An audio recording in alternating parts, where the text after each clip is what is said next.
সব খবর যমুনা টেলিভিশনের নিয়মিত আয়োজনে আপনাদের সবাইকে স্বাগত জানাচ্ছি। আমি ফয়সাল তিতামির। ধারাবাহিক সহযোগিতার অংশ হিসেবে বিএনপির ভারপ্রাপ্ত চেয়ারম্যান তারেক রহমানের পক্ষ থেকে ইফতার সামগ্রী বিতরণ করেছে জাতীয়তাবাদী যুবদল। রমজানের 13তম দিনে রাজধানী মিরপুরে 3 শতাধিক সীমিত আয়ের মানুষের মাঝে ইফতার সামগ্রী বিতরণ করা হয়। যুবদলের পক্ষ থেকে সাধারণ মানুষের হাতে ইফতার তুলে দেন সংগঠনের ঢাকা মহানগর উত্তরের সদস্য সচিব।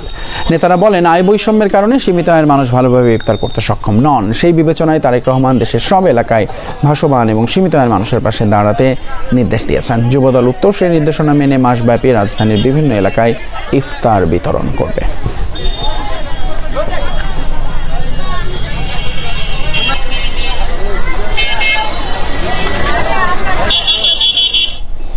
এই ছিল আজকের সব খবরের আয়োজন। এতক্ষণ সঙ্গে থাকার জন্য ধন্যবাদ আপনাদের সবাইকে।